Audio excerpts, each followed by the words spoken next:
I thought my uncle just needed help fixing a broken tool, but when he called me into the garage that evening, he revealed a truth about our family and about himself that quietly changed how I saw my past, my future, and the meaning of trust. Greetings, dear listeners. Before I begin telling this complicated story of my life, I ask you to support our channel, subscribe, leave a like, and write in the comments which city you are listening from. This is very important for us. And now, enjoy listening.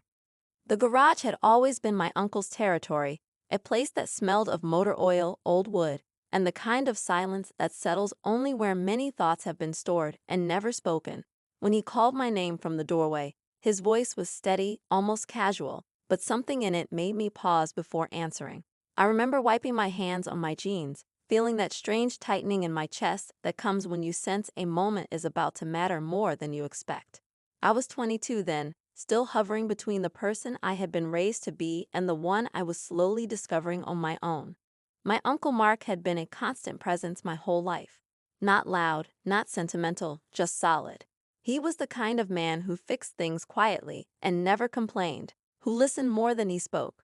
To me, he had always felt unmovable, like part of the house itself. "Come in here a minute," he said, nodding toward the garage. "I want to show you something." Inside, the late afternoon light slanted through the dusty window, illuminating shelves lined with jars of nails, faded manuals, and objects whose purposes had long been forgotten. The radio was off, which was unusual for him. That absence of background noise made the space feel exposed, almost intimate.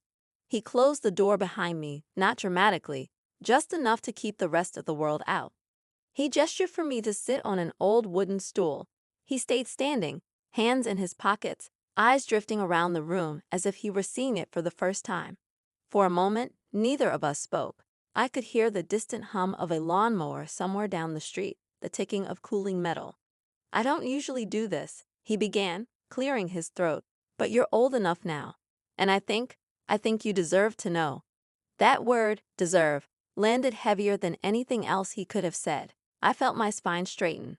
My mind raced through possibilities, none of them quite forming. I trusted him completely, which somehow made the tension sharper. He reached up to a high shelf and pulled down a small metal box, dented at the corners, its surface scratched from years of being moved and forgotten. He set it between us, then finally met my eyes. In them, I saw something I had never seen before: uncertainty. "This box," he said slowly, "is why I asked you in here." He opened it carefully. Inside were old photographs, letters folded until the creases were soft as fabric, and a single tarnished key. He picked up a photo and handed it to me. It showed a much younger version of him, standing beside a man I didn't recognize, both of them smiling in a way that felt rare and unguarded. "That's your father," he said quietly. My breath caught. My father had died when I was very young, leaving behind only fragments of memory and stories told by others. I stared at the photo, tracing the familiar shape of my own eyes in his face. "There's a lot about him I never told anyone," my uncle continued. "Not because it was bad, because I was afraid I wouldn't know how to explain it." He talked then, slowly at first, about choices made when they were young, about promises and misunderstandings, about a moment when he could have spoken up and didn't. His words weren't dramatic, but they carried weight. He admitted to regret, to love expressed too late, to years spent carrying silence like a responsibility. As he spoke, I felt something shift inside me. I had come into the garage expecting a chore, maybe a lesson about tools or maintenance. Instead, I was being handed a piece of my own history, entrusted with his vulnerability. I realized that strength didn't always look like certainty. Sometimes it looked like a man finally deciding to be honest. When he finished, the garage felt different, as if the walls themselves had leaned in to listen. I didn't know what to say right away. I just reached out and rested my hand on the metal box, feeling its cool surface, grounding myself in the reality of what had just been shared. That was the moment I understood that growing up isn't just about learning who you are. It's about seeing the people who raised you as they truly are, flawed, thoughtful, trying their best. And in that quiet garage, with dust floating in the fading light, I felt closer to my uncle and to myself than ever before. After that evening in the garage, nothing outwardly changed, yet everything inside me felt rearranged, like furniture moved in the dark. I went home with the smell of oil still clinging to my clothes and his words echoing in my ears. That night, I lay awake staring at the ceiling, replaying his pauses as much as his sentences. What struck me most wasn't the secret itself, but the fact that he had trusted me with it.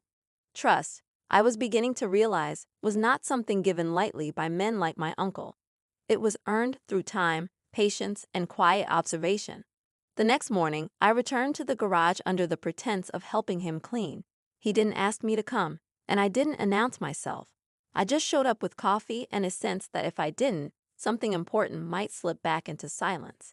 He looked surprised when he saw me, then gave a small nod, the kind that said he understood more than either of us could say aloud.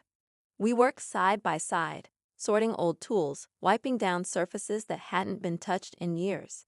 The radio was on this time, low and unobtrusive, an old station playing songs that sounded like memories.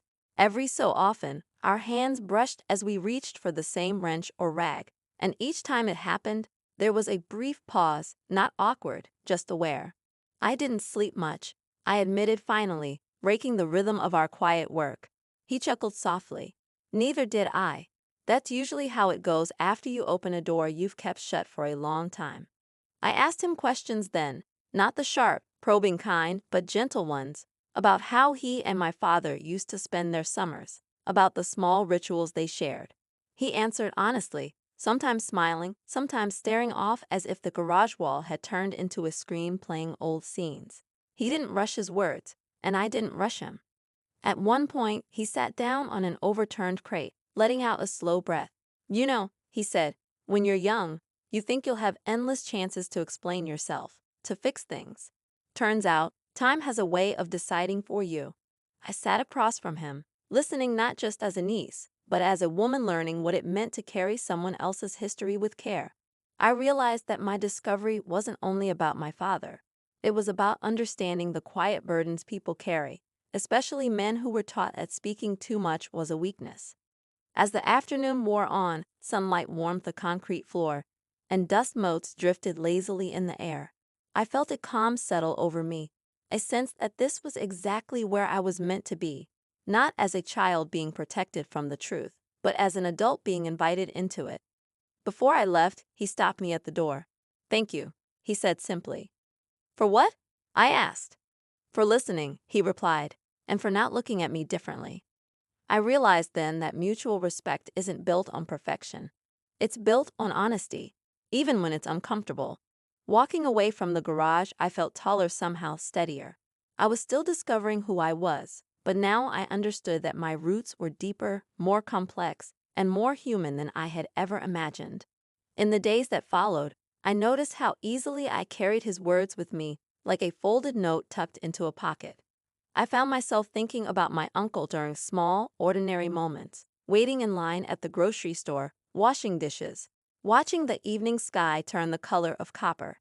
It surprised me how something so quietly shared could change the way I moved through the world. I felt more attentive, more patient, as if listening to him had taught me how to listen to life itself. One evening, he invited me to stay for dinner. Nothing fancy. Just soup simmering on the stove and bread warming in the oven.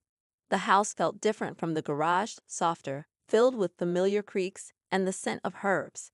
We sat at the small kitchen table, the kind with scratches that tell stories if you know how to read them.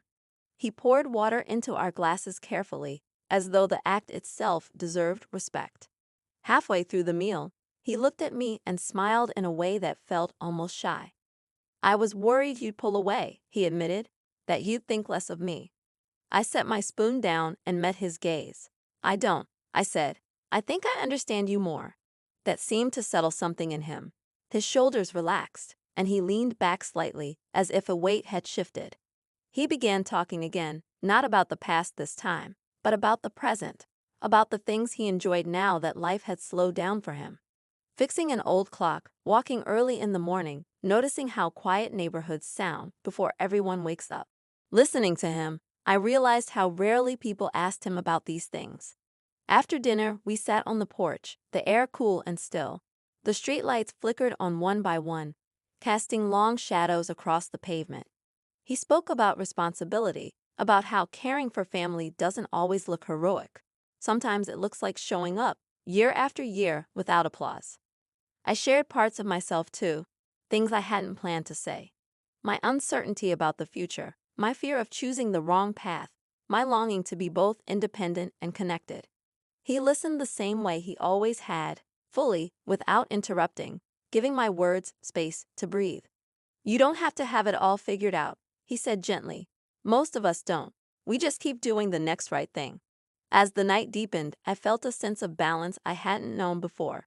I was learning that discovery doesn't always arrive in dramatic moments. Sometimes it unfolds through conversation, through shared meals, through the simple act of being present with someone who trusts you. When I left that night, I carried more than memories. I carried a clearer understanding of who I was becoming, someone who valued honesty, who respected the quiet strength in others, and who knew that growth often begins when we're brave enough to listen. Weeks passed after that evening on the porch, but the garage remained the center of a quiet shift in my life. I found myself returning often, sometimes under the pretense of helping with projects, other times simply to be near the place where the walls had witnessed such profound honesty. Each visit felt different now, not just because of what had been shared, but because of how I had changed in response. I moved with more awareness, spoke with more thought, and carried a weightless sort of confidence I hadn't known I possessed. One Saturday, I arrived earlier than usual, the winter sun casting long, honey-colored streaks across the concrete floor. He was already there, hunched over the workbench, tinkering with something small and delicate. The radio played softly, a tune that sounded like it belonged in another era. I watched him for a moment, noticing the way his fingers, though lined and calloused, moved with a surprising gentleness. I realized that I had never truly observed him at work, only in passing. There was an intimacy in watching him now that filled me with warmth. "Morning," I said softly. He looked up, a small smile playing at the corner of his mouth. "Morning. Coffee?" I nodded, and we drank in companionable silence for a while, letting the air settle around us like a soft blanket. Then, without preamble, he set down his tool and gestured toward the metal box. "I think it's time you see the rest." My heart skipped. We hadn't touched it in weeks. I wasn't sure what remained inside, but I felt ready. I had grown accustomed to the careful unfolding of stories, to the slow unveiling of truth. I reached for the box, feeling the familiar cool metal under my fingers, and opened it. There were more letters, more photographs, but also small objects, watches, keys, a faded scarf. Each item carried a story, and he began to explain them piece by piece. Some were joyful, some were tinged with regret. But each one illuminated not just my father or my uncle, but the intricate tapestry of family, of choices, of love and imperfection. I listened, asking questions when I needed clarity, saying quiet when words weren't necessary. At one point, he paused and looked at me with a tenderness that made my throat tighten. "You know," he said, "these aren't just memories for you to learn from. They're reminders of how to live, how to carry yourself with care, even when no one is watching." I realized then that the garage was more than a place of revelation. It was a sanctuary, a classroom, and a mirror all at once. I felt an almost overwhelming gratitude, not just for the truths he had shared, but for the permission to see him fully, to respect him as a man who had carried burdens silently, and who had now entrusted me with them. As the day faded, we sat together in a quiet rhythm, sorting through the box and the memories it contained. I felt a profound sense of connection, a bond strengthened not by grand gestures, but by the mutual understanding that comes from patience, honesty, and empathy. I began to understand that discovery isn't always about new information. Sometimes, it's about seeing with new eyes. When I finally left, the winter air crisp against my face, I carried a deep calm within me. I knew that life would continue to challenge me, to offer moments of doubt and fear, but I also knew that I could meet them with the same steadiness I had witnessed in my uncle. That evening, the garage faded behind me, but its lessons about trust, love, courage, and the quiet power of shared vulnerability remained firmly etched in my heart. I walked home with the sense that I had grown not because I had uncovered secrets, but because I had been allowed to witness honesty and humanity in its truest form. And in that, I discovered a truth far more enduring than any photograph or letter: the courage to open your heart and the grace to honor the hearts of others is the foundation upon which all meaningful connection is built.